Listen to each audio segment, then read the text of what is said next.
Aleluias. Vamos lá então, abra aí, primeiro livro de Samuel, capítulo de número 5, versículo de número 6.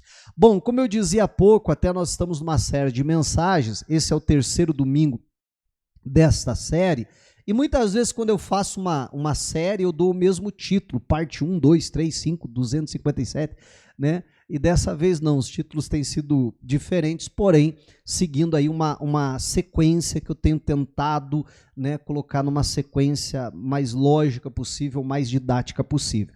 Então, nós falamos há 2 domingos atrás, de uma maneira muito rápida, eu vou recapitular, nós falamos há 2 domingos atrás a respeito da geração que perdeu Deus, a geração de Eli que não soube interagir com Deus, que tratava Deus como se fosse um amuleto da sorte. Não estou interessado em buscar Deus, eu não estou interessado em ter um relacionamento com Deus. Mas as coisas apertaram, então Deus vem nos socorrer. E essa geração que perdeu a presença de Deus, eu até explicava, eles perderam a presença de Deus, perder a Arca da Aliança foi apenas um reflexo de já terem perdido a presença de Deus.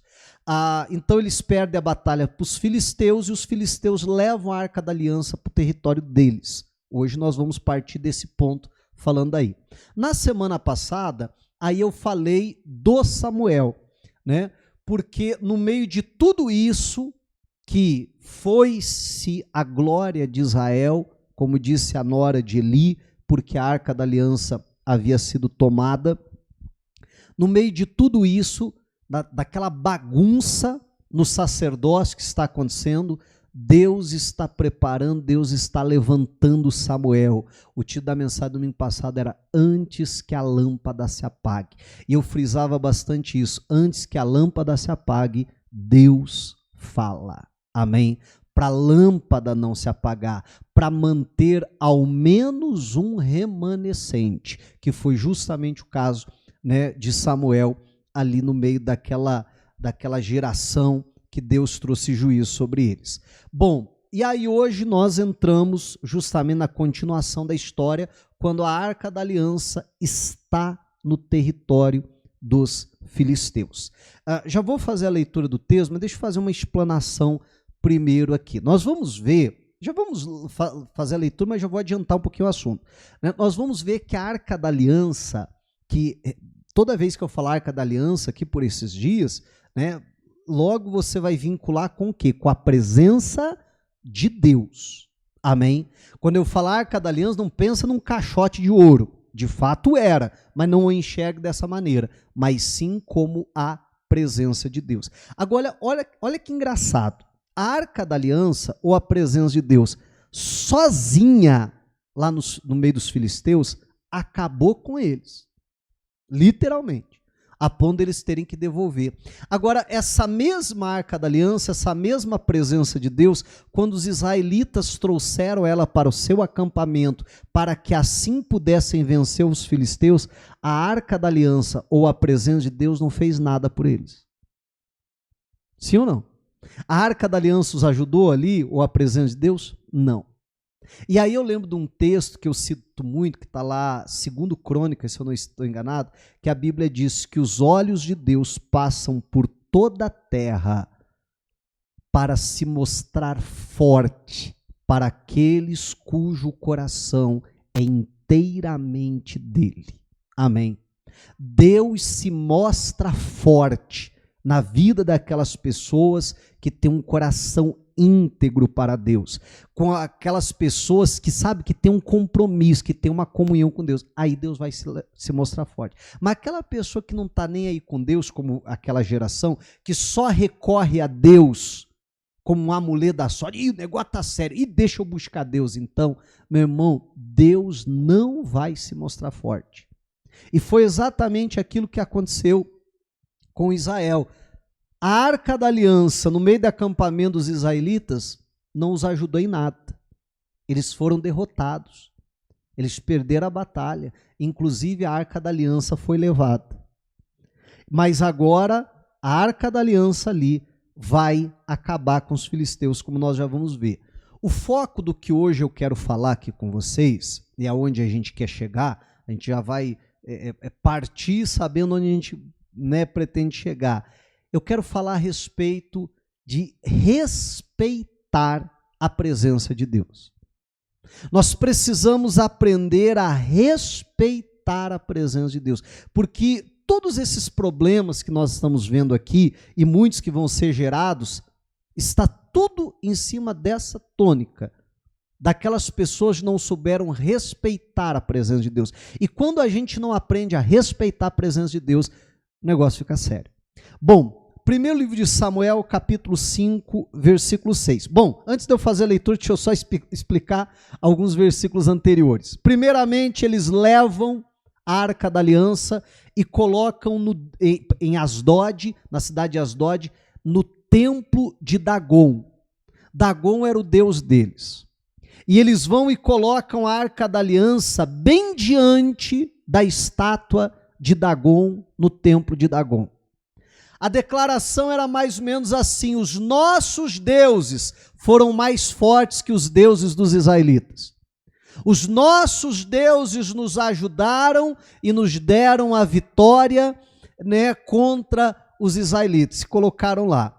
Colocam a Arca da Aliança e a Bíblia diz os homens foram dormir. Provavelmente foram fazer festa ali por conta até da vitória. Só que a Bíblia diz que no outro dia, de madrugada ainda, quando eles chegam no templo, Dagon está com a cara no chão diante da Arca da Aliança. Diga a glória a Deus.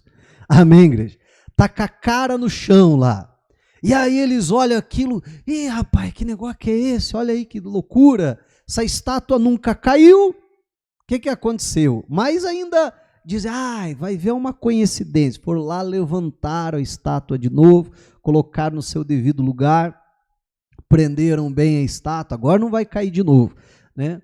Agora o problema é que daí, novamente, no outro dia de manhã, eles chegam lá, a estátua está novamente prostrada diante da Arca da Aliança, mas dessa vez foi cortado os 2 pulsos e a cabeça da estátua, e foi colocado assim, ajeitadinho, as 2 mãos e a cabeça no limiar da porta, e o tronco de Dagon prostrado diante da Arca da Aliança. Aí eles se preocuparam. Ih, rapaz, a gente achou que o nosso Deus era mais forte que o Deus deles, estamos vendo que não. O Deus dos israelitas está colocando o nosso Deus prostrado diante deles. Já começaram a temer a Deus. E aí o que acontece é o seguinte, agora sim o versículo 6, olha só. Porém, a mão do Senhor castigou duramente os moradores de Asdod e os assolou e os feriu com tumores, tanto em Asdod como nos seus arredores. Quando os homens de Asdod viram o que estava acontecendo, disseram: a arca do Deus de Israel não deve ficar entre nós, pois a sua mão é dura sobre nós e sobre Dagon, nosso Deus. Então enviaram mensageiros e reuniram todos os governantes dos filisteus e perguntaram: que faremos a arca de Deus, do Deus de Israel?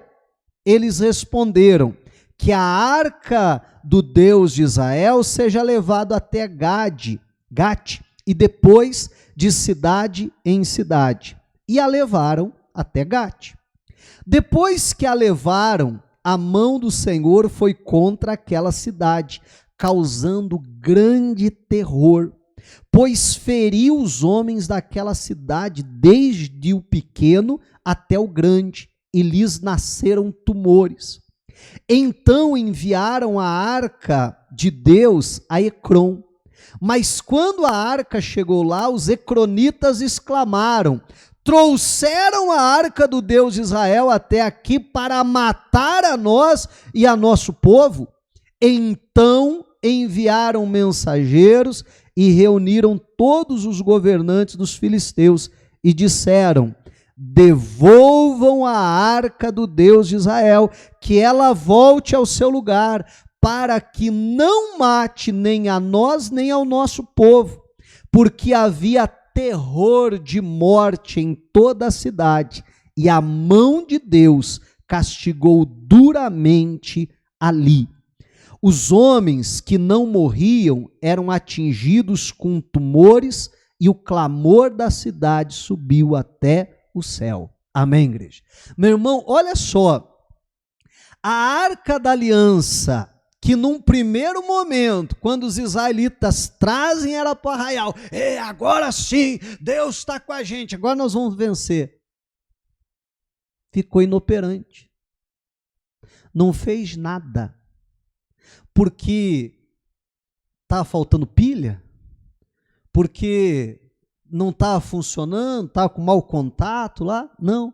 Porque Deus vai se mostrar forte para aquele cujo coração é inteiramente de Deus. Amém, igreja? E Deus simplesmente não socorre os israelitas. Mas agora os filisteus tomam, levam a Arca da Aliança. E aí o grande problema é o seguinte, é isso que eu quero que você guarde no teu coração. Meu irmão, quando a gente respeita a presença de Deus, nós somos abençoados por conta disso. Mas quando a gente não respeita a presença de Deus, a isso aqui que a Bíblia está dizendo, seja para o cristão, seja para o ímpio, seja para o israelita, seja para os filisteus ou qualquer outro povo pagão, meu irmão, a verdade vai ser a mesma.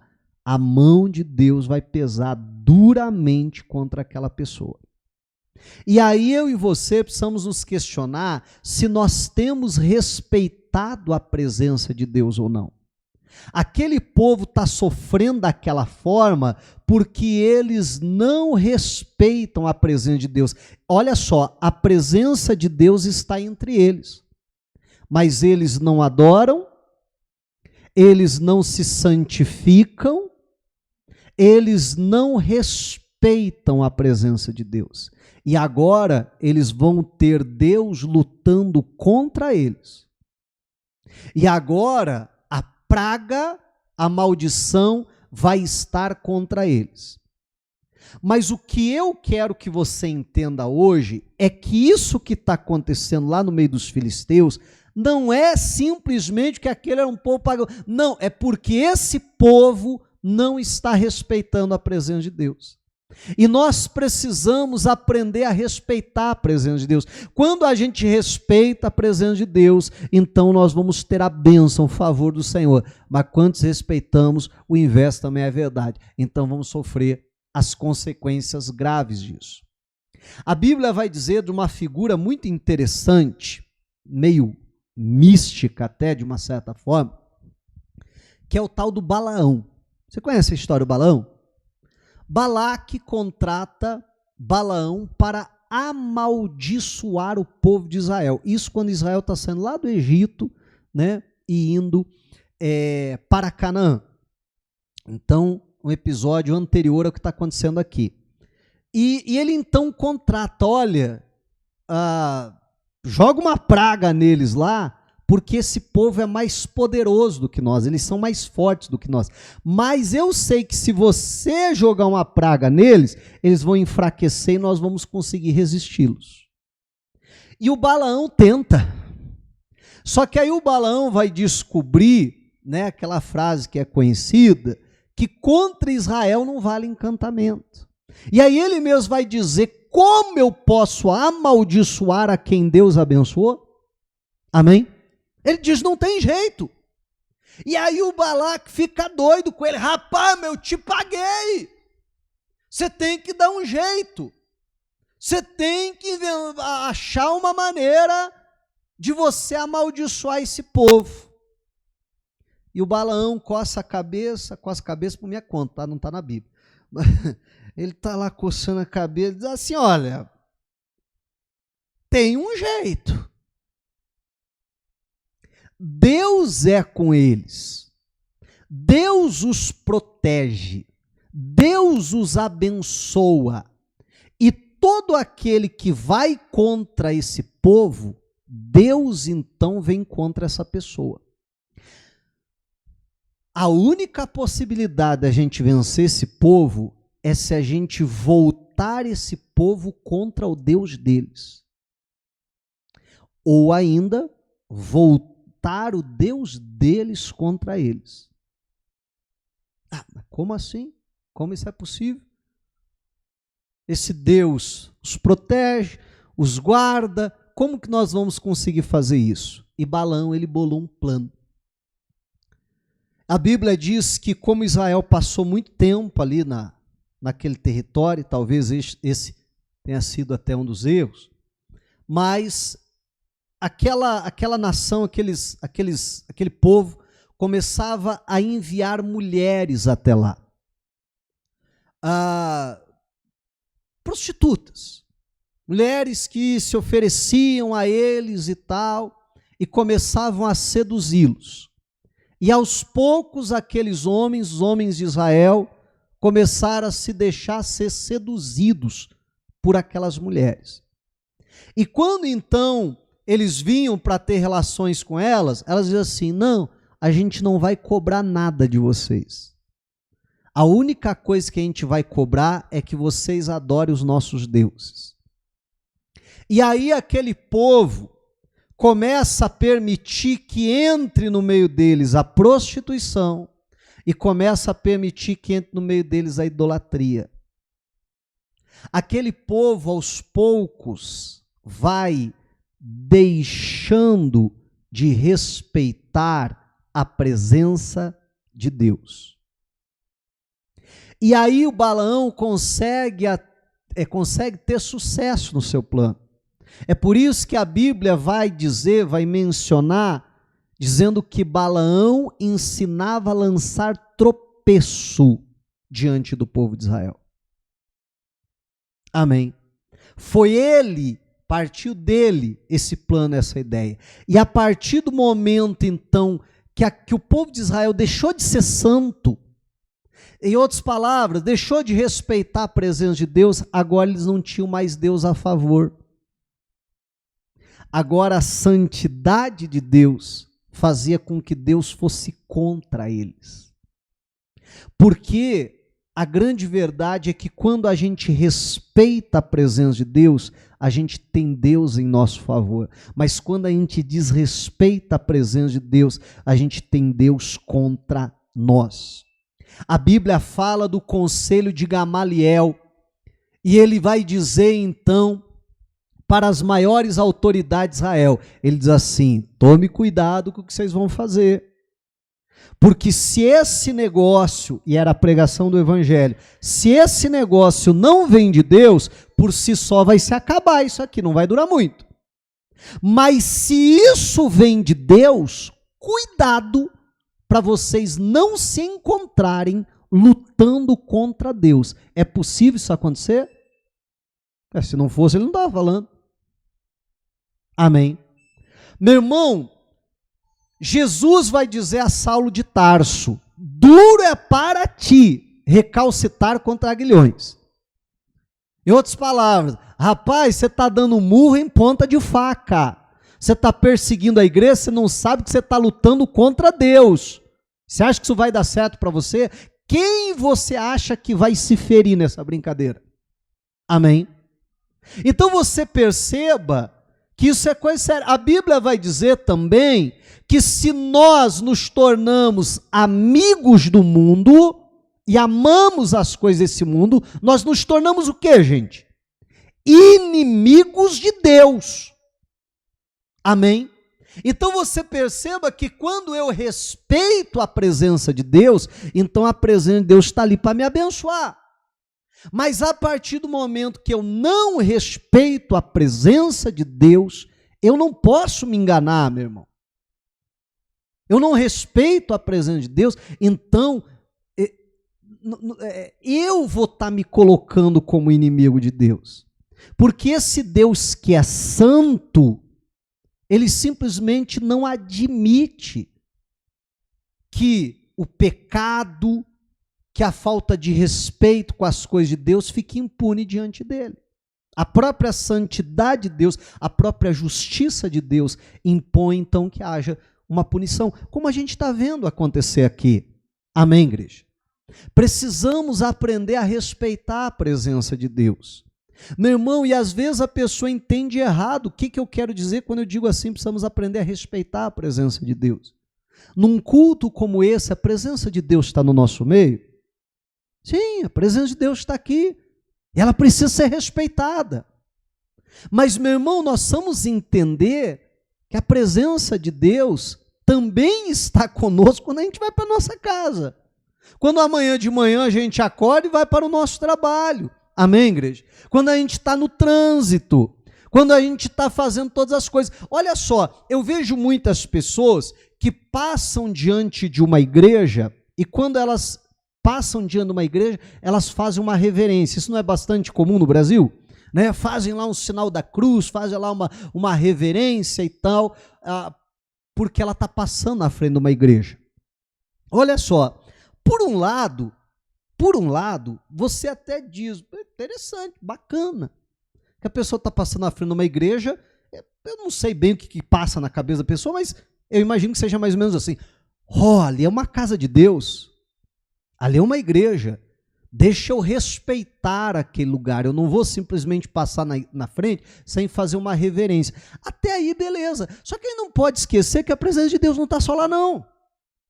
Daqui a pouco o culto acaba, vai todo mundo embora, a gente vai fechar a igreja. Você acha que a presença de Deus vai ficar aqui? Vai ficar aqui fazendo o quê? Amém? Meu irmão, a gente não pode esquecer que a Bíblia diz que Deus não habita em templos feitos pela mão do homem, mas que o templo do Espírito Santo, diz a Bíblia, que somos nós, e que nós não podemos nos esquecer que o Senhor tem ciúmes de nós. Não é isso que a Bíblia diz? Que o Espírito Santo tem ciúmes de nós. Precisamos respeitar a presença de Deus. Eu até brincava na semana passada, né, ou passada ou retrasada, que o portão da igreja ele é mágico, né? Você sabia disso? O portão da igreja ele tem um mistério, assim, que a pessoa, quando ela passa portão para dentro, dá um negócio nela assim, e ela se torna mais espiritual, ela se torna mais paciente, mais educada, não é assim? E tal, é igual a historinha do menino lá que fala assim, mãe, podemos vir morar aqui na igreja, mãe? Ele diz, que isso, menino, tá doido, morar na igreja? Não, mãe, deixa a gente vir morar aqui, mãe, vamos morar aqui na igreja, por favor. Mas de onde você tira isso, menino? Como é que a gente vai morar na igreja? Por que você quer morar na igreja? Ai, mãe, aqui é muito bom. Aqui a mãe não grita comigo. O pai trata a mãe bem aqui dentro. Aqui todo mundo é educado um com o outro. Aqui a mãe até sorri pra gente. Ai, meu filho. Ai, não, tá bom. Ai, tá, só toma cuidado, viu? Ai, esse meu filho, ai, é uma benção. Em casa, ai, menino, encapetado! Mas você viu que entra na igreja, puf, né? Transforma. Agora, meu irmão, a pessoa diz assim, não, eu estou na igreja, eu tenho que respeitar a presença de Deus nesse lugar. Pois é, mas a presença de Deus não está na minha casa também? A presença de Deus também não tem que ser respeitada lá? Quando eu estou no trânsito xingando os outros e tal, a presença de Deus não está ali mais? Você está entendendo em nome de Jesus? Eu preciso aprender a respeitar a presença de Deus, porque quando eu respeito a presença de Deus, eu tenho Deus como meu aliado. Quando eu desrespeito a presença de Deus, eu vou ter Deus como inimigo. Eu já citei uma montoeira de versículos, mas vou citar só mais um que eu gosto bastante desse. A Bíblia diz que Deus dá graça ao humilde, mas que ele resiste o soberbo. Já leu isso na Bíblia? Meu irmão, eu gosto de imaginar esse versículo da seguinte maneira. Imagine que nós somos esse púlpito. Se eu respeito a presença de Deus, os princípios bíblicos, e eu sou alguém humilde, Deus me dá graça. O que é isso? Favor imerecido. Deus me ajuda quando eu nem merecia. Então, a imagem que eu vejo é Deus atrás de mim me empurrando, me ajudando, vai à frente, vai lá, eu te ajudo. Mas quando eu sou alguém soberbo, aí Deus vai na minha frente, ó, resistindo, me travando. me segurando. E aí tudo que eu vou fazer com dificuldade, tudo que eu vou fazer está difícil. E aí eu preciso parar e questionar. Eu tenho respeitado a presença de Deus? E muitas vezes, guarda isso aqui, e muitas vezes quando a gente fala do humilde e do soberbo, às vezes a gente tem uma ideia bem errada a respeito disso. Porque quando a gente pensa no soberbo, a gente pensa em alguém muito rico. E quando a gente pensa no humilde, a gente pensa em alguém bem pobrezinho. Né? Você já viu quando a gente vai falar de alguém bem pobrezinho, você não quer dizer que a pessoa é pobre, você diz assim, aquele irmãozinho humilde. Não é assim?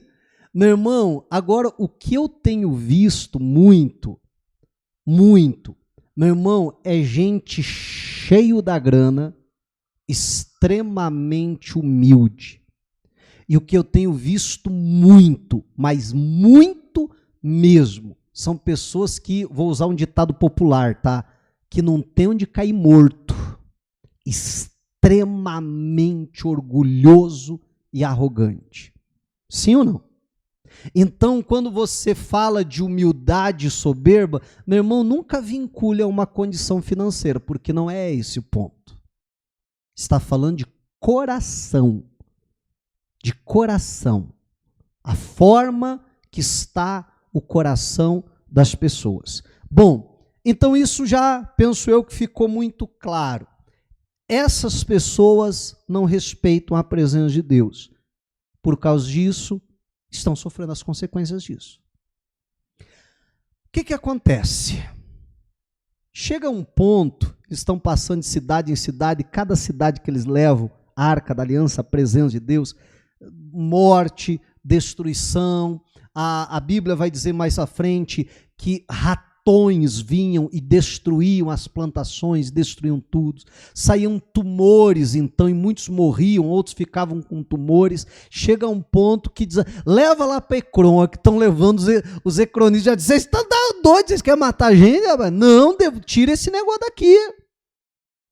Esse negócio é perigoso. E agora, o que a gente vai fazer com isso? Vamos devolver a Israel, é o único jeito. Vamos levar para colocá-la de volta no seu devido lugar. Só que até então, eles estão se questionando, como é que a gente vai fazer isso? Eles trazem os seus sacerdotes, os seus adivinhos, né, para perguntar, e agora, o que a gente faz com relação a isso? E aí eles dão a seguinte ideia, vamos fazer o seguinte. Primeiro lugar, isso aqui é interessante, eles vão dizer assim, se vocês vão devolver a arca, vocês não podem devolver a Arca da Aliança vazia. Vazia não dentro dela, mas sem nada. Vocês têm que oferecer com a Arca da Aliança uma oferta de paz, uma oferta pelo pecado, para que Deus perdoe a ofensa de vocês e essa praga cesse no nosso meio. Vamos pegar então uma carroça nova, que nunca foi usada, vamos pegar 2 vacas, geralmente a gente ouve falar de carro de boi, porque eram bois que eram colocados para puxar, mas eles dizem, vamos colocar 2 vacas que deram cria recentemente. Vamos pegar os bezerrinhos dessas vacas e vamos guardá-los na casa delas. E vamos colocar ali a Arca da Aliança nessa carroça e junto um cofre com a oferta de vocês. 5 peças de ouro em forma de tumores, porque era aquilo que havia vindo sobre eles, e 5 peças de ouro em forma de ratões, que era a forma que estava sendo destruída. Coloca dentro da arca, coloca ali. E vamos fazer o seguinte, vamos largar essa carroça. Se essas vacas começarem a andar em direção do território de Israel, nós vamos saber que Deus está nesse negócio. Nós vamos saber que, de fato, tudo isso que está acontecendo é por causa de Deus, e vamos saber que é Deus que está conduzindo a arca, os bois ali, as vacas, nós dizendo. Agora, se as vacas começarem em direção à casa delas, a gente vai saber que Deus não está nesse negócio. Porque você perceba até a sabedoria que eles usam. Porque, meu irmão, primeiro, para quem conhece um pouquinho de animal, seja um cavalo, uma vaca, você solta ele quando ele está livre, a tendência é ele voltar para a casa dele. E não ir para um lugar desconhecido. Agora, você perceba que para essas vacas irem para um território desconhecido, para longe dos seus bezerros, elas vão ter que lutar contra a sua própria natureza, porque a natureza dela vai fazer o quê? Vai remeter ela a voltar para casa para cuidar dos filhotes. Amém. Quando eles soltam ali, chuta para onde que foi? Ajuda eu, pá, gente, vamos lá. Chuta para onde que foi? Foi para o território de Israel. Eu fico imaginando o anjo tocando. Oh, oh! Amém? As vacas, claro, ninguém está vendo, mas as vacas, ó, certinho, amém, indo para o território de Israel.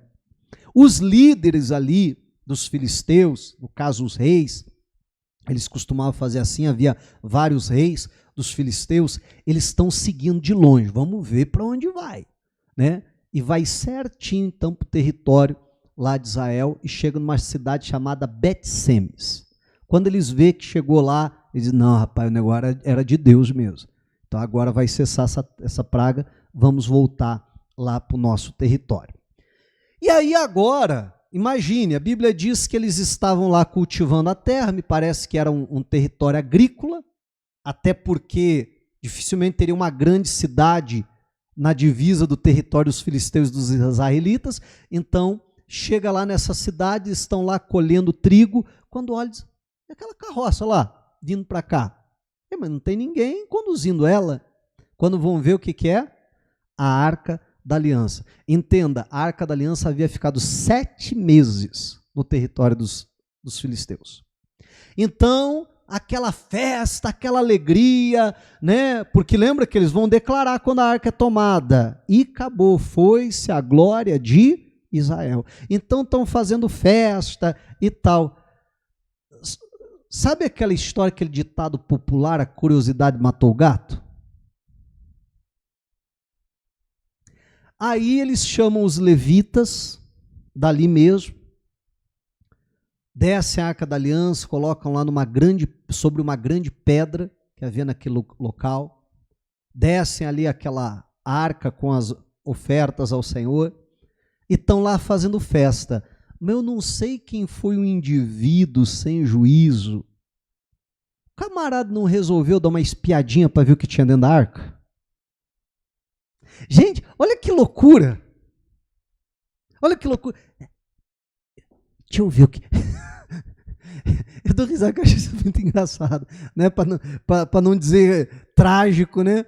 Deixa eu dar uma olhadinha aqui o que tem aqui dentro. Meu irmão, quem é que teve uma ideia dessa? E aí, por causa que eles fazem aquilo, 70 homens são mortos. Isso está aqui, ó, primeiro livro de Samuel ainda, capítulo 6, versículo 19. 1 Samuel 6,19, diz assim, ó, o Senhor feriu os homens de Bet-Semes, porque olharam para dentro da arca do Senhor, matando 70 deles. Então o povo chorou, porque o Senhor tinha feito tão grande matança entre eles. Os homens de Bet-Semes disseram, quem poderia estar diante do Senhor? Este Deus santo, e para onde subirá para que fique o quê? Longe de nós?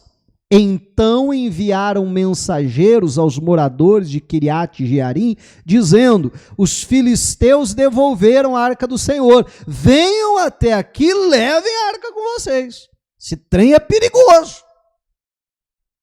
Vai matar. Entenda que era uma cidade, como eu disse, uma cidade, né, de agricultores, uma cidade pequena, 70 homens mortos, penso eu que era uma grande parte da sua população. Tanto é que eles vão declarar assim, que grande matança fez o Senhor, porque fez um estrago grande na cidade mesmo. Mas perceba que Deus arrasou com os filisteus Por quê? Porque não respeitaram a presença de Deus. Agora, a mesma coisa está acontecendo entre os israelitas. E o motivo qual que é? O mesmo. Porque não respeitaram a presença de Deus. Perceba que seja o ímpio, seja o cristão, meu irmão, se nós não respeitarmos a presença de Deus, a consequência é a mesma. Agora, tem muita gente brincando com as coisas de Deus. Essa semana eu pregava aqui na igreja, até falava sobre isso. Para muitos, meu irmão, Deus já não é mais pai, Deus já virou aquele vozão. Sabe aquele vozão? Que tudo pode, tudo, não, tá bom, ai, deixa o menino e tal. Para alguns Deus virou isso. Não, Deus é amor, que mandar para o inferno, não, na última hora Deus vai dar um jeitinho lá e vai salvar todo mundo, porque afinal de contas Deus é amor. E não tem muita gente pregando esse tipo de mensagem? Meu irmão, nós precisamos aprender a respeitar Deus. Olha só, Jesus, o Filho de Deus, vai falar a respeito do Pai e vai ensinar que o Pai é amor, mas também vai falar a respeito do Pai e ele vai dizer, não temam aos homens, que pode tirar a tua vida e depois não pode fazer mais nada. Temei antes aquele que pode tirar a sua vida e fazer a tua alma padecer no inferno.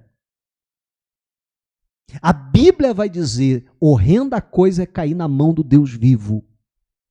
A gente precisa aprender a respeitar a Deus. A gente precisa aprender a ter temor a Deus. Diga a glória a Deus. Porque isso, meu irmão, é coisa muito séria que a Bíblia está mostrando para nós. Agora você perceba que os filisteus estão dizendo assim, nós não queremos isso aqui. Nós não queremos a presença de Deus no nosso meio, porque vai acabar com a gente. Agora perceba que os israelitas de Bet-Semes estão dizendo a mesma coisa. Leve isso daqui. Queremos que fique longe de nós, porque esse negócio, esse trem é perigoso. Não, a presença de Deus não é perigosa, desde que a gente aprenda a respeitar ela. Amém, igreja? O problema é quando não aprendemos a respeitar. Agora você perceba que isso que os filisteus fizeram, isso que os israelitas de Bet-Semes estão fazendo, isso é algo recorrente na Bíblia. Já desde o Jardim do Éden, Deus dá uma ordem, não comam, pode comer de tudo, mas da árvore que está no meio do jardim vocês não podem comer. Adão e Eva respeitaram a presença de Deus? Não, desobedeceram a Deus. E aí vão dizer, vamos se esconder de Deus, vem para cá, Eva, Deus está vindo, vem mais para cá para Deus não te ver. Não é isso? Se escondem da presença de Deus. Moisés está guiando o povo e diz, gente, vem, se aproximem de Deus, Deus vai falar com vocês hoje. O problema é que o monte está fumegando, amém? E está saindo trovão, do meio ali daquela fumaça preta, aqueles, né, raios assim. Eles dizem, não, gente, é Deus, fica tranquilo, pode vir, se aproxima. O que o povo diz? Não. Pensando bem, nós não queremos estar na presença de Deus. O Moisés faz o seguinte, vai você lá. Esse negócio de presença de Deus, esse negócio é perigoso, é fumaça. Não, esse negócio é muito assustador. Vai você lá para a presença de Deus, fala com Deus e só traz a resposta, só fala o que a gente precisa fazer. Amém? Meu irmão, eu sei o que é se esconder da presença de Deus. Jonas, quando entra no navio, vai lá para o porão, vai tentar se esconder. Eu sei o que é isso. Eu já contei para vocês que eu já fui desviado, né? E eu lembro eu lembro de algumas situações como essa, mas eu lembro de uma em especial, né? Que eu fugi pela janela. Porque de vez em quando falavam assim, a minha família sempre teve muito de fazer isso, olha, dia tal vai ter um culto familiar e tal, e eu já ficava assim, rapaz, o que eu arrumo para fugir dessa? Porque eu quero estar longe de Deus, porque eu não estou respeitando a presença dele. Então, eu quero ficar o mais longe possível. Eu lembro que uma vez eu estava no quarto de casa, eu morava em São José dos Pinhais nessa ocasião, e daqui a pouco eu estou lá no quarto e eu escuto meu pai assim, ô, pastor fulano de tal, ô, entra, rapaz, que bom que você veio, entra aqui e tal, que satisfação em vê-lo e tal. Eu já ouvi assim, ih, rapaz, pastor fulano de tal tá aí, e eu conheci o pastor fulano de tal. Camarada era de Deus, era usado por Deus. E eu falei, ih, rapaz, e agora? Ó, já veio um medo, já embrulhou o estômago. Sabe qual era meu medo? Meu medo era assim, ó, eu vou lá cumprimentar ele, ô, pastor, tudo bem? E o meu medo era assim, vai que Deus mostra para ele o que eu estou fazendo.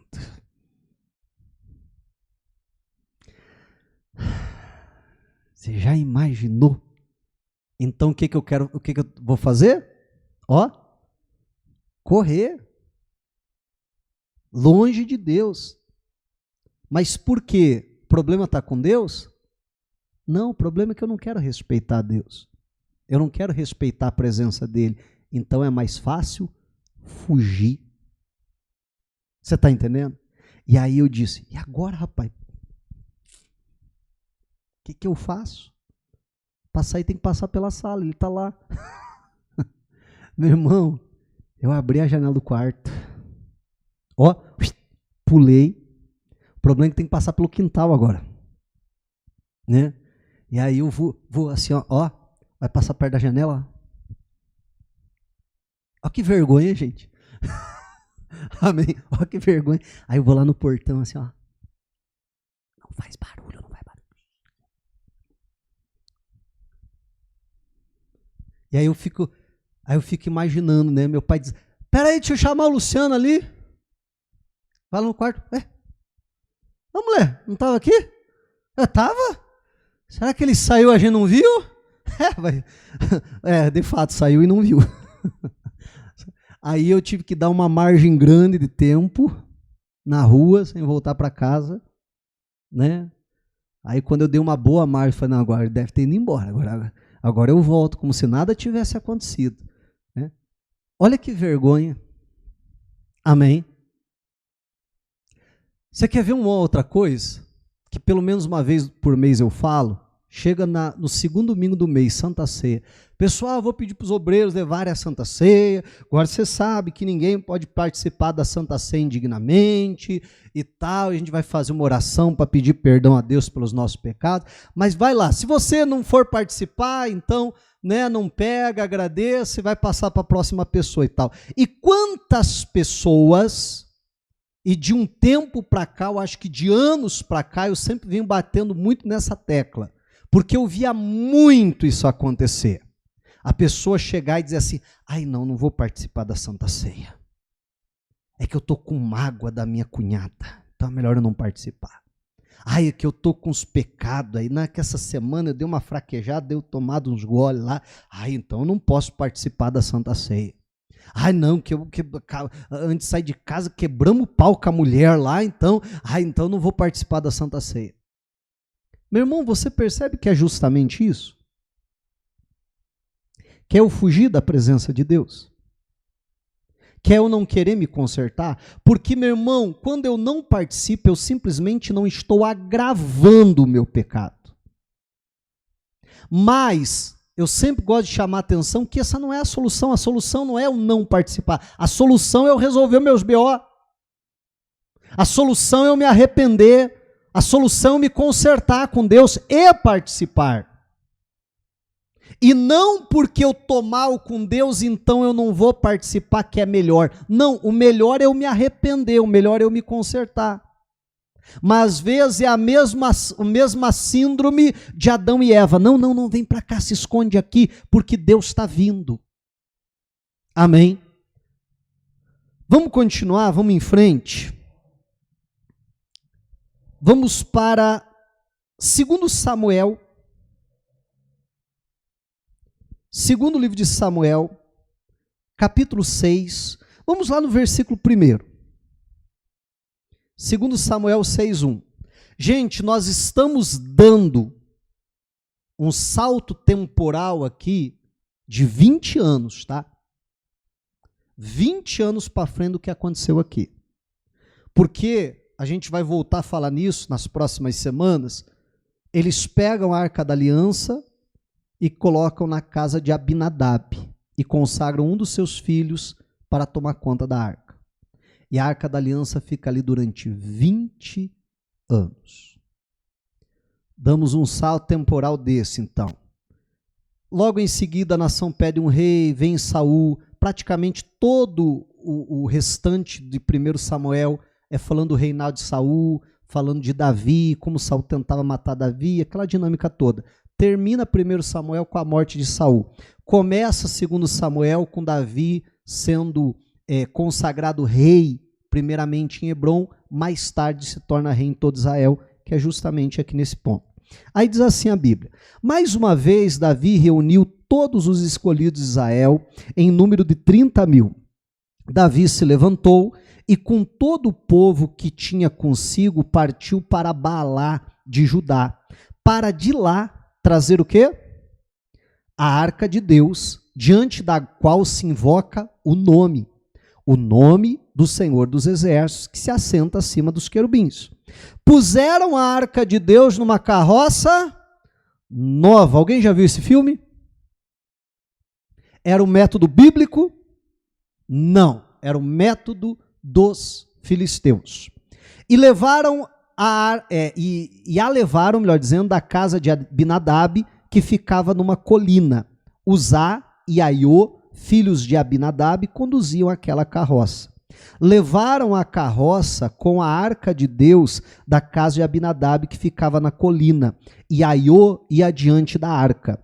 Davi e toda a casa de Israel se alegravam diante do Senhor, com todo tipo de instrumentos de madeira de faia, com harpas, liras, tamborins, pandeiros e símbolos. Quando chegaram à eira de Nacon, Uzá estendeu a mão para segurar a arca de Deus, porque os bois tropeçaram.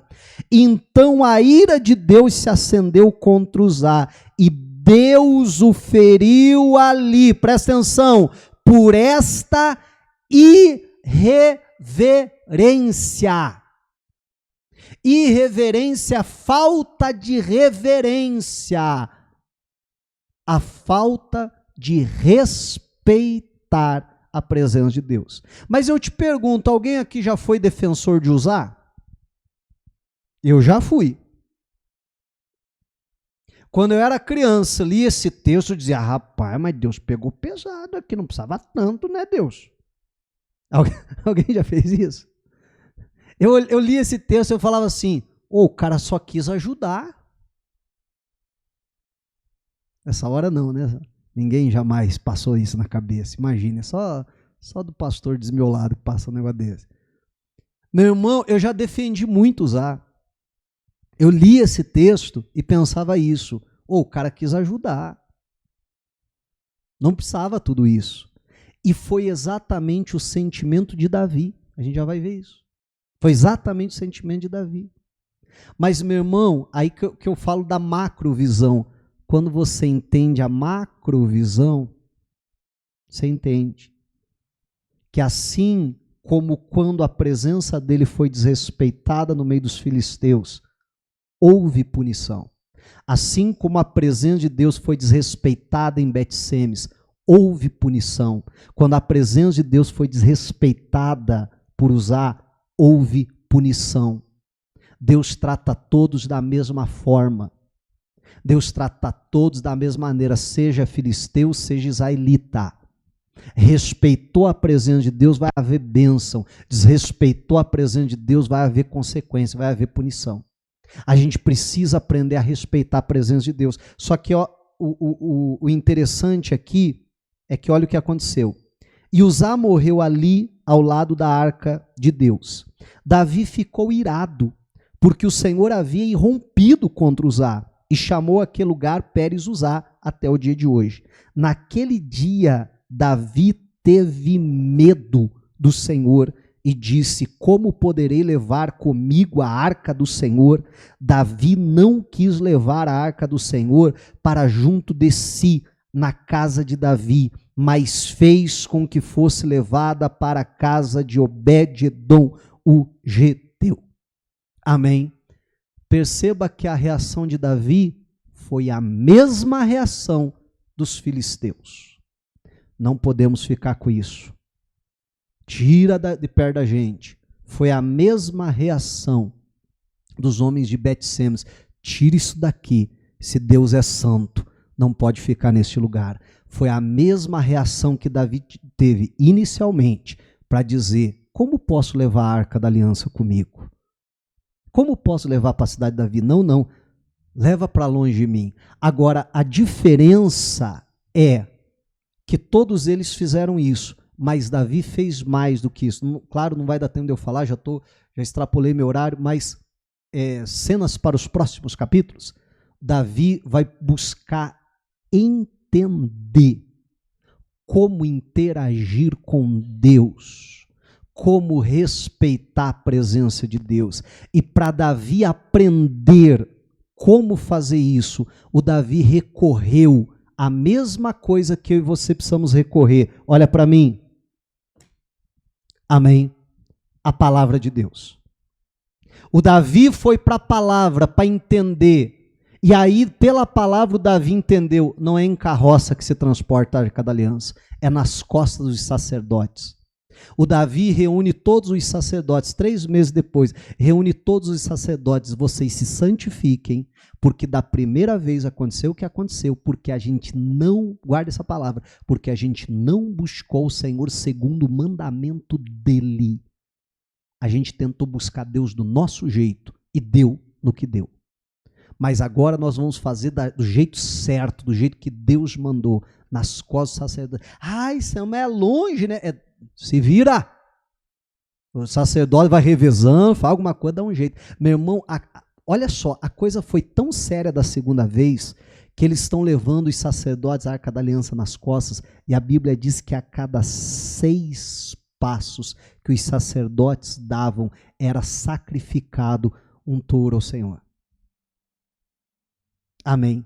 Você já imaginou um negócio desse? Eu não sei como é que se dava dinâmica, se cada 6 passos, sacrifica, ou alguém está contando: 6, mata mais um, 6, vai mais outro, 6.